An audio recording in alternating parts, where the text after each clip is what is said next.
Good morning, and welcome to the Unitarian Universalist Congregation of Salem, Oregon. I am Gloria Holland, serving as your celebrant this morning. Reverend Rick Davis is away, but I have it on good authority that he will return to this very spot in September. Reverend William Sinkford served as president of the Unitarian Universalist Association of Congregations and gives us this from the UU Pocket Guide. In UU, you will find no creed of belief to which you must subscribe to be a Unitarian Universalist. No statement of doctrine. Unitarian Universalists value the individual spiritual journey and believe that there is not one right way to lead a religious life. Today, we are delighted to have as our guest speaker our very own Jerry Nathan, who will give us some valuable perspectives on the very controversial topic of abortion. We are pleased to welcome Jerry to the pulpit. Welcome, Jerry. And we are pleased to welcome you to our service today. We had hoped that all our future services would be held live and in person, and that you would be welcome into our beautiful sanctuary. But unfortunately, we are practicing an abundance of caution today and next week in the light of the spike in COVID-19 cases. We hope to continue in-person services in September, on September 5th, and I'm sure that decision will be made for sure very soon. Please check your UUCS newsletter for more information. To our viewers, thank you for joining us today. Stay well and welcome. Our gathering hymn today is Come Sing a Song With Me. It's number 346 in the Gray Hymnal.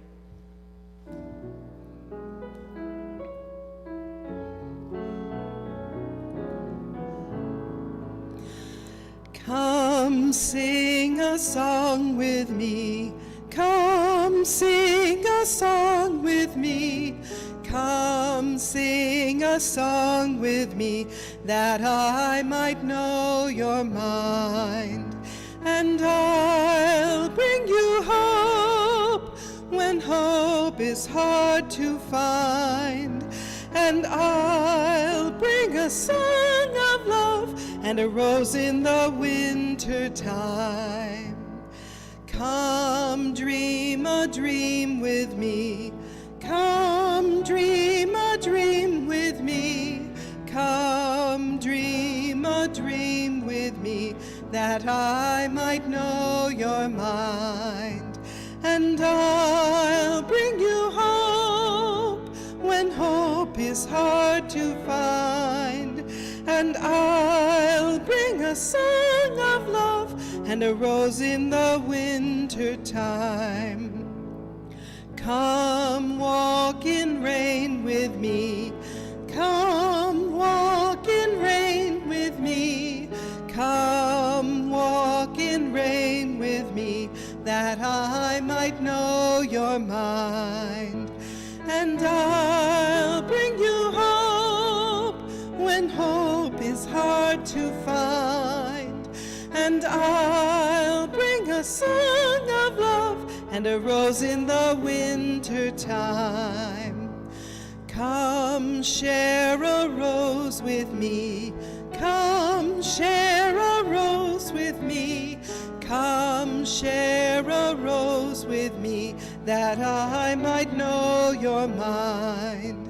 And I'll bring you hope when hope is hard to find. And I'll bring a song of love and a rose in the winter time.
From the Buddha.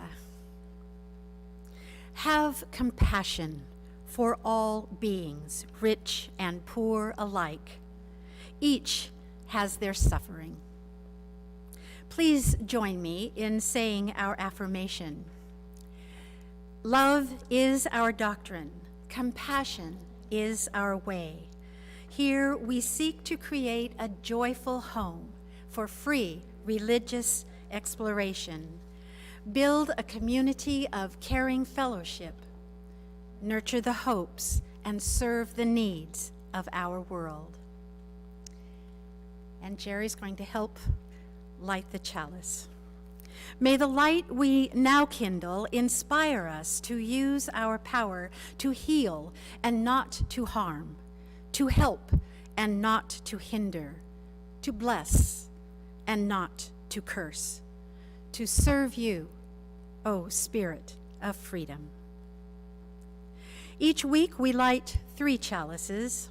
The first is for this congregation, the Unitarian Universalist Congregation of Salem. The second we light for our friends in our partner church in Šimenfalva, Transylvania, Romania. And we light our third chalice for our children and youth in our religious education program and for all the children of the world. Thank you, Jerry. Now let us sing the flame into life. Rise up, O flame, by thy light glowing, show to us beauty, vision, and joy.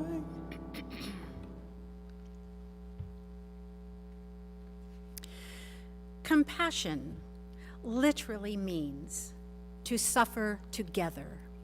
It is defined as the feeling that arises when you are confronted with another's suffering and feel motivated to relieve that suffering.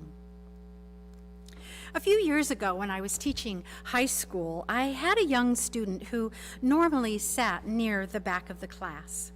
But on this particular day, while I was giving a lesson, he began taunting and harassing some students near him. A few other students quietly told him to be quiet, to shut up. But the boy continued. Soon, his behavior became quite disruptive. I could hear his hateful and harmful words and asked him to be quiet, to stop. But he persisted in using some really inappropriate language. After telling him several times to knock it off, to stop, he persisted in using this inappropriate language, and I became increasingly angry. So I invited him to follow me into the hall where we could have a private conversation. I began by chastising this boy, telling him how he was being mean and disrupting my class. Did he want me to send him to the office for disciplinary action? I was really angry at this point and ready to just get rid of him. But then he began to talk. Soon, I became aware of his story. He ended by saying, I just don't understand why I can't say these things when my parents talk like that all the time. I took a breath. It hit me. This boy did not need to be sent away, to be chastised and punished. This boy needed compassion. So we talked some more, quietly, gently, until he understood that while I didn't agree with his position on this particular issue, I would accept his right to have his opinions. And he was welcome back into my class as long as he did not cause harm to his fellow classmates. I do not know what became of this boy, but I imagine that he's not changed his thinking on this particular issue at hand. But he was never a problem in my class after that, and I learned a huge lesson that day. And in this lesson, I found gratitude. Gratitude for living in a time when we might have our differences of opinion and be able to express them without fear of punishment or reprisal. We can be grateful for finding a home here at UUCS, where we can be our authentic selves and feel safe and welcome. We can be grateful in the knowledge that we are not here to harm by word or deed, but rather to express love and compassion, even for those whose opinion we may not share.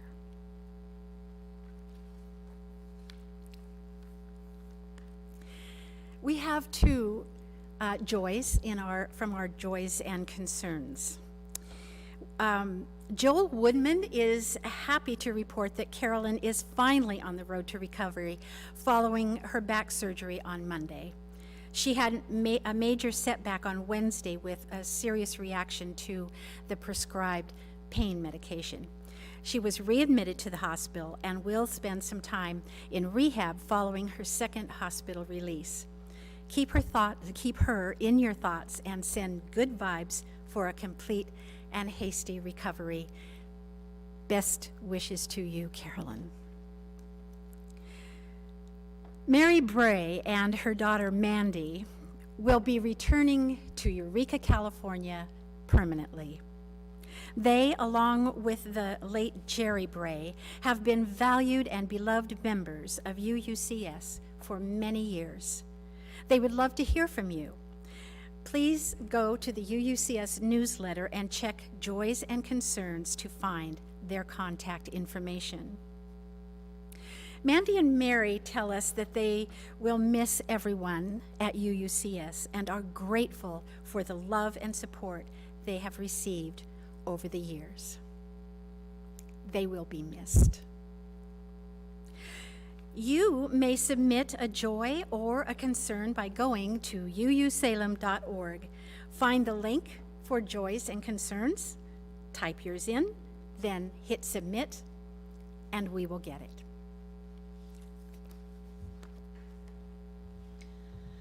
Our pastoral hymn today is Though I May Speak with Bravest Fire. It's number 34 in the Great Hymnal. We're going to sing verses 1 and 3.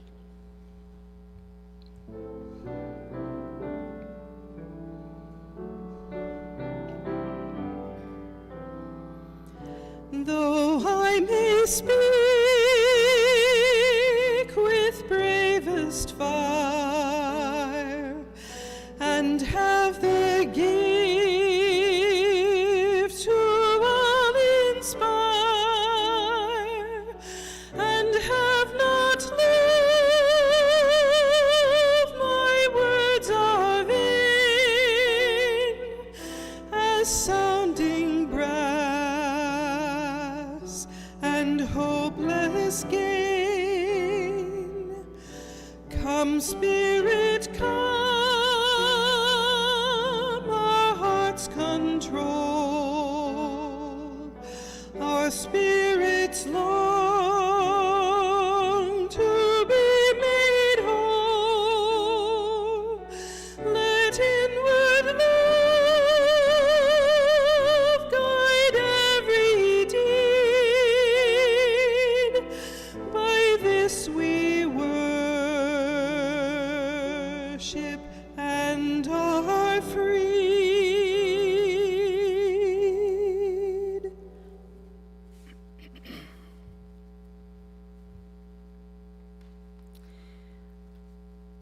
From the American poet Robert Frost, The Road Not Taken.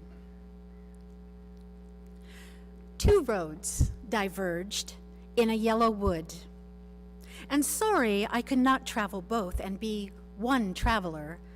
Long I stood and looked down one as far as I could to where it bent in the undergrowth. Then took the other, as just as fair, and having perhaps the better claim, because it was grassy and wanted wear. Though, as for that, the passing there had warned them, really, about the same. And both that morning equally lay in leaves, no step had trodden black. Oh, I kept that for another day. Yet knowing how way leads onto way, I doubted I should ever come back. I shall be telling this with a sigh, somewhere, ages and ages hence. Two roads diverged in a wood, and I took the one less traveled by. And that has made all the difference.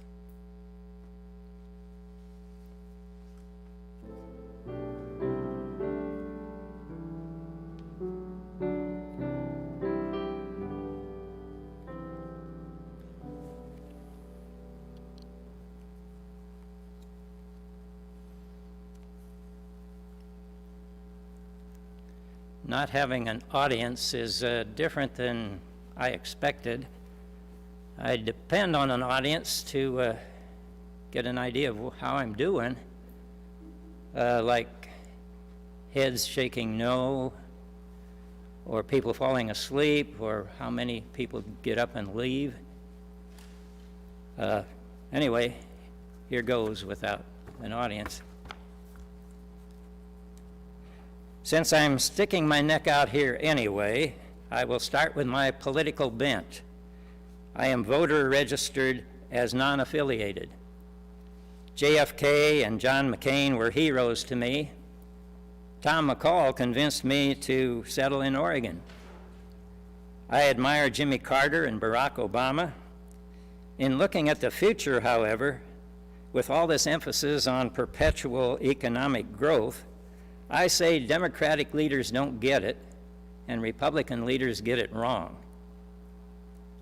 Anyone who gets into the public arena to sincerely advocate for the common good gets my respect. I myself tend to sit in the stands, judging and complaining, or claiming to be too busy minding my own business, which maybe I should be doing today. Abortion is a subject I once kept in the closet of my mind. After all, I identify as male, and my body has never been pregnant. I have never been personally involved with such decision-making, but occasionally it came up in my psychology practice, and there is that divisiveness in our politics. In looking at abortion more closely through the years, I found something troubling about both sides of the issue. Maybe that's true for some of you. Aside from the audacity of male-dominated courts, is abortion solely a woman's issue? Curiously, the right to an abortion was first a white male Republican position, part of their philosophy that government had no business dictating such personal decisions. In the late free-love 1960s, research was showing about as many women getting abortions in states where it was banned as where it was legal. The difference was where it was banned, they tended to be later term, and more women were getting sick, injured, or dying. By the time of the 1973 Roe v. Wade Supreme Court decision, abortion was widely regarded as a serious public health problem. Abortion is the premier wedge issue affecting our nation's ability to come together, govern effectively, and solve national problems. The controversy has also, in my opinion, resulted in much narrow thinking in all three branches of government, most notably with the lifetime appointments to the U.S. Supreme Court. Instead of corporate and religious rights being interpreted within the bounds of our Constitution, it seems to me our Constitution is now being interpreted within the bounds of corporate and religious preferences. Can we practice setting aside spontaneous emotional responses, stereotypes, and overgeneralizations regarding abortion? Can we apply more facts, reasoning, and compassion? I don't believe we will ever get to a more national consensus on the issue, if we don't share stories and listen to different perspectives? How is it that right to life people are against abortion but for the death penalty? How can people who are against the death penalty be in favor of abortion? Does the issue of abortion really have a simple yes or no answer? Where does morality fit in? Can a moral issue entertain compromises? Can our nation ever heal without a national compromise on this issue?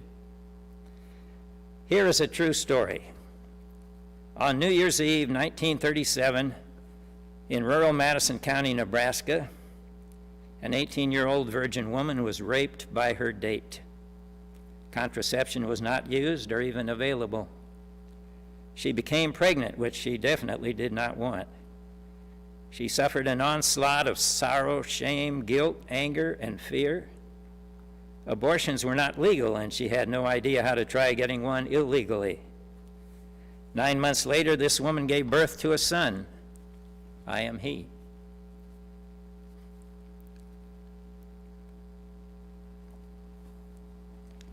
What are useful questions about this bit of history?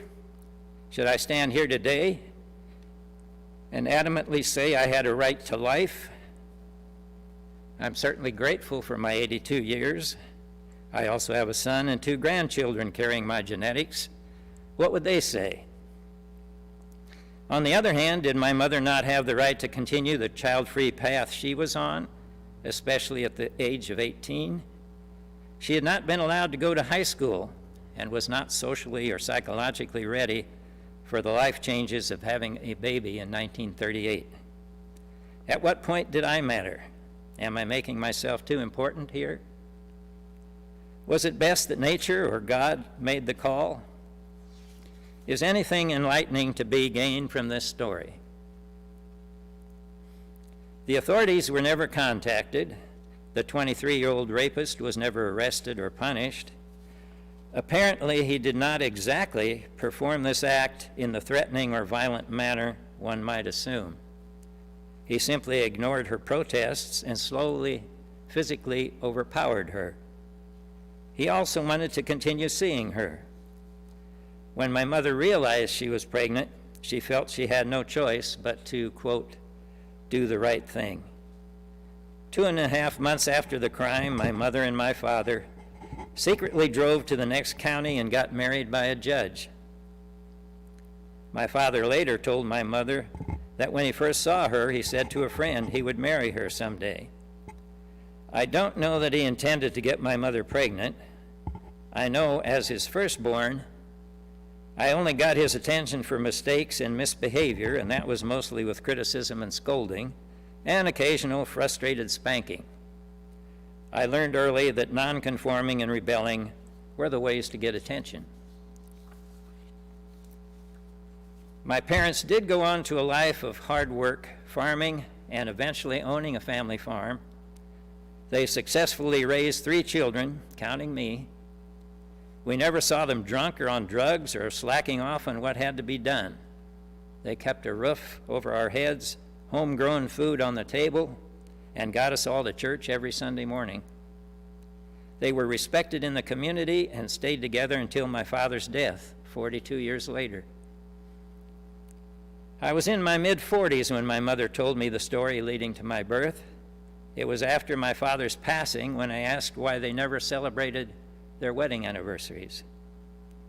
I wonder now why I didn't ask more questions. I never saw them display affection for each other. I also don't remember them displaying animosity toward each other. I never knew that my father loved me, though the day did come when I realized he was obviously proud of me. And in my lifetime, I have absolutely no doubt that my mother was always grateful that abortions were not available at that time in her life. This talk is about how I now look at abortion with this background and from the point of view of a counseling psychologist with a private practice for 28 years, specializing in sexual and relationship issues. For starters, I say a fertile acorn is not an oak tree. Fertile eggs from chickens are still called eggs, not chickens. even though their embryo is alive until the egg has passed out of the hen's body and been left to cool long enough. A woman's newly fertilized egg starts growing human cells, along with an egg sac and a placenta, but what says we are to call that phenomena a baby human being? In the days before reliable contraception, more fertilized eggs unknowingly and naturally passed out of a woman's body over her sexual active lifetime than were carried to term. No one considers that a loss of human life. Scientifically speaking, all such living potential must still be planted in specific environments to develop beyond a collection of cells to a natural point that validly and reliably defines individual members of a particular species. Furthermore, a fertilized human egg newly attached to a woman's womb is certainly living human tissue, but in those first 2 weeks it is without brain activity or perceptions or movement or feelings. In other words, it is void of human psychology. However alive, I see no reason to call it a baby human being. In my mind, whether that cell differentiating mass is aborted or not is solely the decision of the woman involved. Now, to be true to myself, this is where I break with liberal orthodoxy. Breathe deeply if emotional resistance builds, and please hear me out. In all human endeavors, we value love above all, and we equate love with matters of the heart. Because human beings cease to exist when their heart naturally stops beating, I find it most reasonable that human beings begin to exist when their heart naturally starts beating. It is the leading organ to begin its function so that all others can follow. When heartbeats take over bringing oxygen and nutrients to the cells, physiological systems start developing that enable future learning. Brain activity is launched. Perception processes are readied, which can be tested by external stimuli, such as vibration, sound, or temperature change. And this yields movements that are non-random. The precursor of emotions is foretold by the heart beating faster or slower in response to conditions and events outside the growing fetal body. These happenings represent interaction with the environment, stimulus response functioning, the primitive steps to individual learning. Now, this is the stuff of psychology, and it occurs before physical viability enables survival outside the womb. However rudimentary and confining and difficult to initially observe or measure, an individual self starts forming when a new heart starts beating. And in my mind, it's that inner psychological self within the physical body that makes a being human. Before heartbeats, there is no psychological life. It is not a human being. After heartbeats stop, all psychological life stops. It is no longer a human being. I say that time period between a human heart starting an individual self and ending an individual self makes the most logical definition of an individual human being's lifespan. It follows for me then that a new human being, as defined by beginning cardiac activity, deserves the same protection by law that applies to cardiac activity all along the human lifespan. It seems the conservative side of the abortion issue is more likely to accept this position. A few states have now passed laws banning abortions after the heart starts beating. They would be hard-hearted, however, not to allow exceptions. Social reality does not present itself over time in just two absolute categories that can be labeled good and bad or right and wrong. When is the same answer to a social problem good and right, and when is it bad and wrong? Our governments do allow exceptions to laws against stopping another person's heartbeat, like in matters of self-defense, or if saving another life in danger, or with state-sponsored capital punishment, or during acts of war, etc.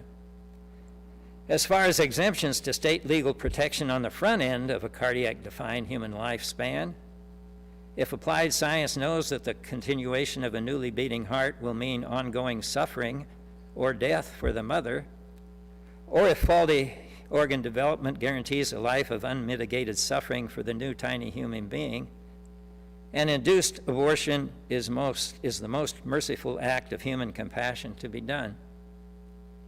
And a pregnancy due to incest or traumatic rape can certainly add long-term suffering.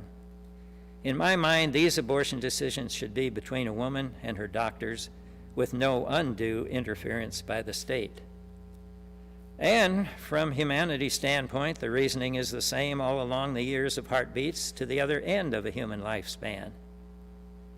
I think the state should allow regulated physician-assisted suicide and euthanasia to end untreatable suffering, including an unchangeable quality of life below zero in old age, when the decision is validly and reliably made by the human being wanting to end it. I don't think we can solve the abortion divide without our society upgrading its approach to human sexuality. We are not just human beings. We are evolutionarily designed to be social and sexual human beings.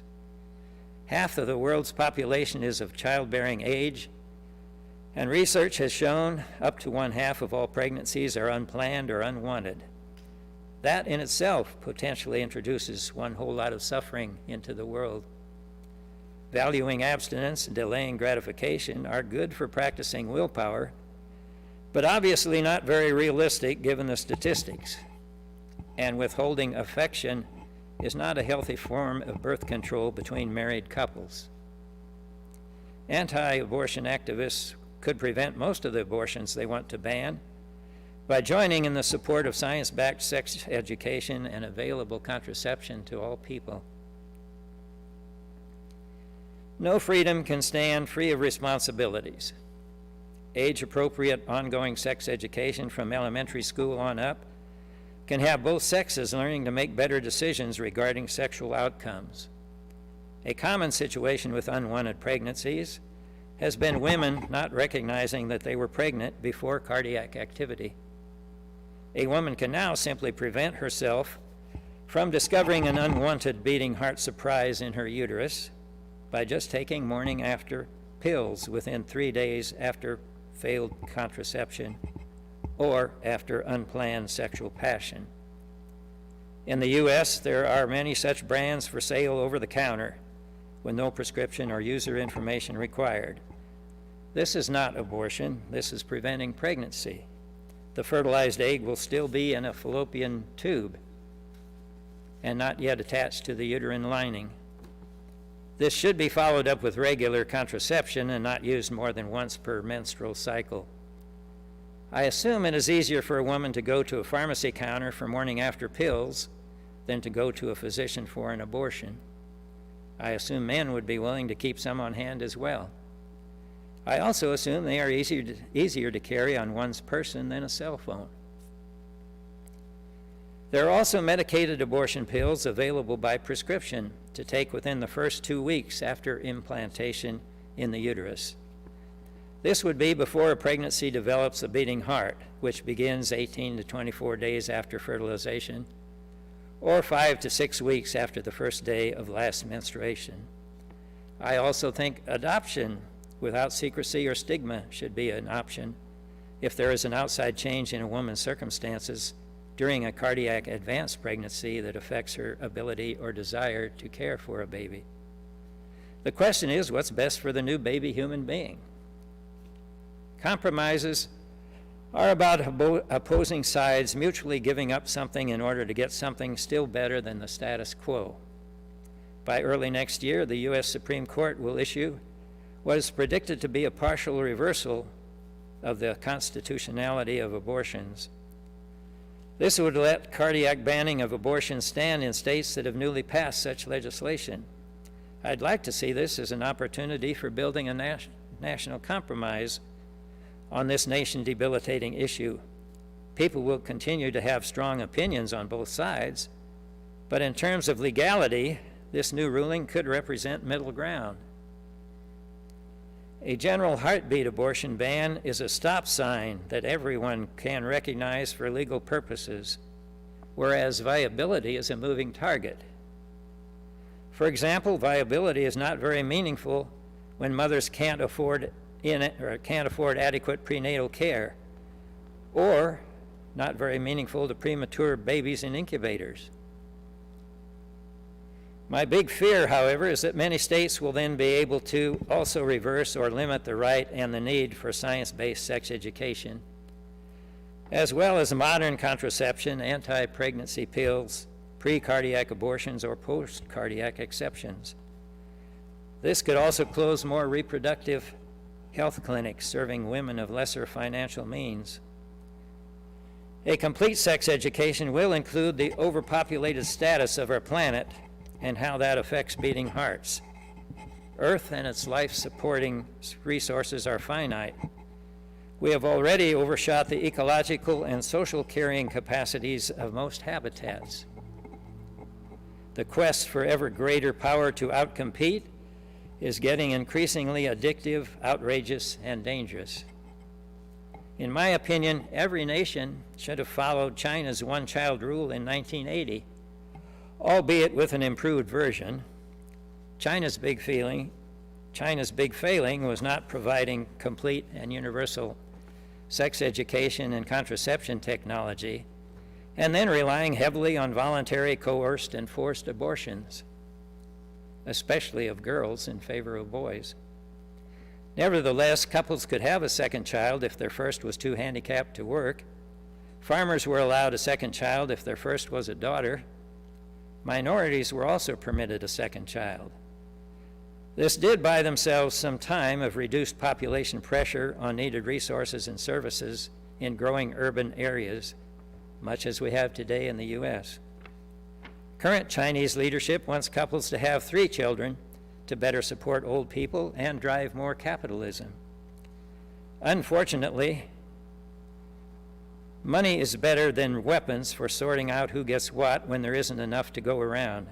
Unfortunately, winners have a habit of thinking they're more deserving. They won, and use their winnings to win more than they need, show off their success, get a superiority fix. This is leaving more non-winners of the future without, and most everybody is so busy and stressed with the details of keeping up or fitting in somewhere, they don't see the big picture. So many agendas call for bigger families, and our leaders are alarmed at currently dropping birth rates. Religious leaders want to keep enlarging their flocks. Military leaders want more soldiers to defend territory. Business leaders want the demand for housing and accompanying goods and services to keep growing. Political leaders want more applicants for job openings to keep wages and inflation low. And they need more new generation workers to support more old people from earlier generations, like the population bulge after World War II. The total costs are not, these are all various versions of Ponzi schemes. The total costs are now due. Pollution, pandemics, climate change disasters, hunger, poverty, crime, terrorism, racism, sexism, classism, war, refugees, homelessness, all have a relationship with overpopulated social systems and ecosystems, and all lead to human lifespans being aborted short of their natural potential. Smaller families are easier to socialize in the ways of health and peace. Smaller classrooms are easier to teach the ways of health and peace. And smaller communities are more cohesive in the ways of health and peace. Beyond a complete sex education and democracy, these ways include living more simply, producing more food through local permaculture, and looking out for each other instead of cultivating a lack of empathy to be more competitive. It is imperative that we get back to ecological and social sustainability to minimize the suffering and premature aborting of beating hearts all along the human lifespan. Heartbeats make persons. And as we say in this community, every person has inherent worth and dignity to affirm and promote. Thank you for your attention.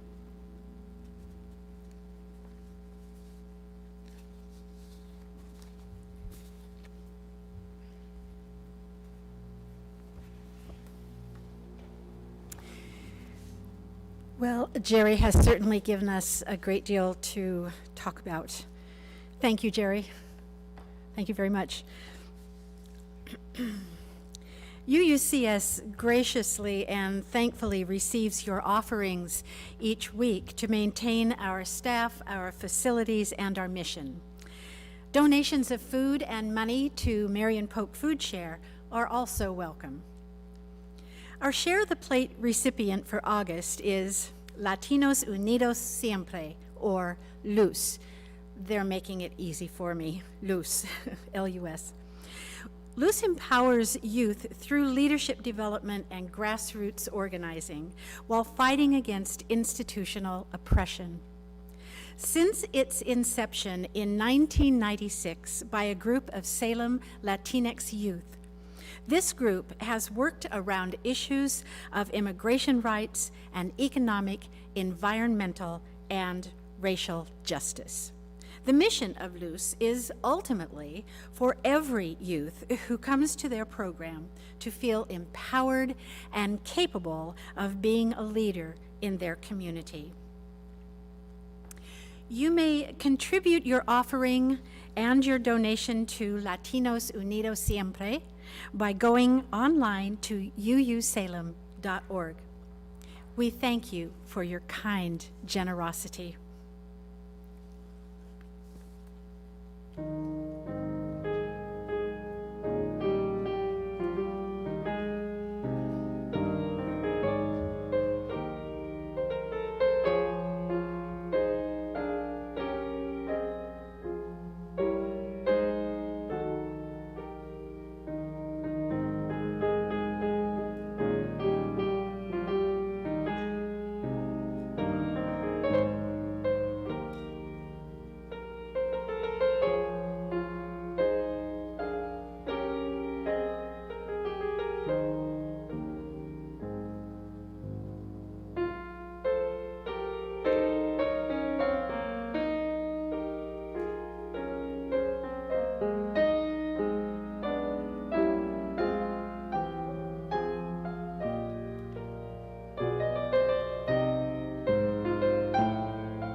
I always feel so honored to have Lorraine Stewart bless us with her wonderful gift of piano. Thank you, Lorraine.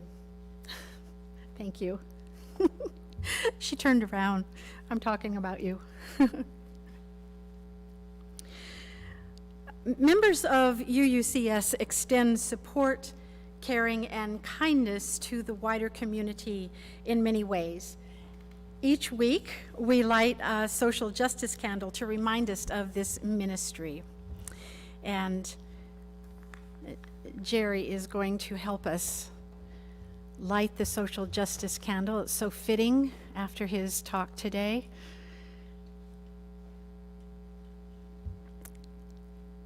And we carry this light out into the community each week.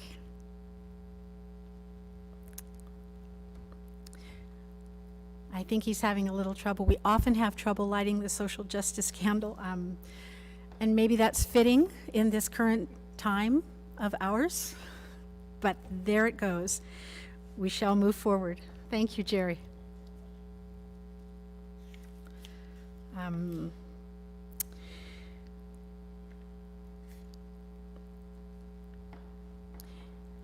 And each day, and just Jerry needs to continue helping us extinguish the chalices.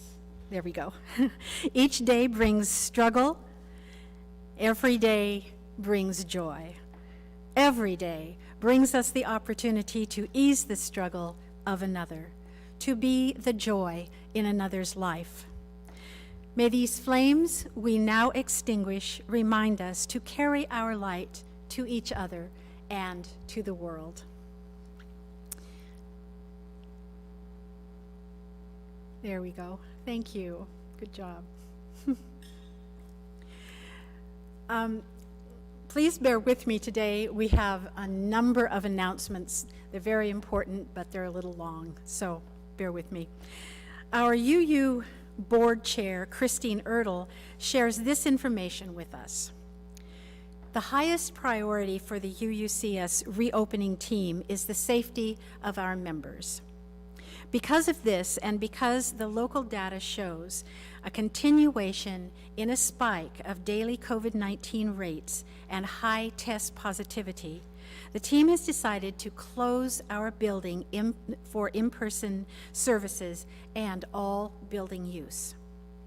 We hope to continue in-person services on September 5th, when we will hold our Sparkle and Clean service outside. To watch live, go to uusalem.org and click on Watch Live at 10:30. Click Past Services to watch at a later time. Religious education services are unfortunately canceled until September 5th. Zoom fellowship gatherings are to be held at 12 noon after each service, and this is through Zoom. To join, find Zoom registration at uusalem.org calendar. The UUCS Connections Groups registration will continue until August 22nd. These groups allow UU members to check in, share news, discuss thoughtful topics, and generally get to know one another better. The groups will begin meeting in September through Zoom. Please check your online UU newsletter to register. And UUCS is scheduled to host Family Promise the week of August 22nd. We will need to provide meals on Sunday, Thursday, and Saturday for 13 people. The meals are now being delivered to one location. UUCS Family Promise team is ready and able to assist you with cooking and meal delivery. It's also possible for several volunteers to work on one meal. The more volunteers we have, the lighter the load for each person. For more information or to sign up, please check the UUCS newsletter. And thank you ahead of time for volunteering. And now, news of the community. A fabulous committee of UU members has been working really hard to plan a harvest dance fundraiser that was to be held in October. But the event has been postponed until spring, just to keep everyone safe. Dr. Kit Abrahamson has spent many hours this summer organizing a wonderful diversity music concert series. But due to our current state of affairs, the concert series will now be entirely virtual, presented via live stream. And I'm just going to put this out here. If things change in the future, he's shrugging, who knows, maybe we will be able to go back live, but for now, everything's online. Pandemic Pie Day is coming in November. Make your pies in advance on in advance of the November 21st Pie Day. Please see your UUCS newsletter for more information on these and other topics. And I just want to say the UUCS newsletter will give you lots and lots of information about what's going on. So it's really a good place to check out events. Thank you. Our closing hymn today is Here We Have Gathered. It's number 360 in the gray hymnal.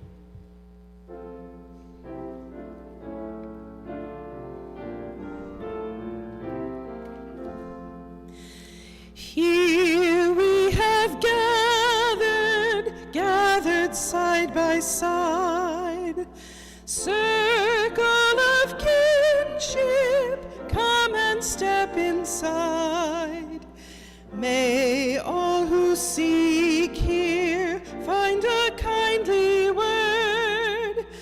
May all who speak here feel they have been heard. Sing now together this our heart's own song. Here we have gathered, called to celebrate days of our lifetime, matters small and great. We of all ages, women, children, men, infants and sages, sharing what we can, sing now together this our heart's own song. Life has its battles, sorrows and regret, but in the shadows let us not forget. We who now gather know each other's pain. Kindness can heal us, as we give we gain. Sing now in friendship this our heart's own song. Thank you for joining us today. Next week, we are delighted to welcome back Reverend Mark Gallagher, who will speak on the better angels of our nature. And now, wherever you are, you may want to pause and join us as we share our voices in saying our closing words. May faith in the spirit of life, hope for the community of earth, and love for the sacred in one another be ours now and in all the days to come. So be it.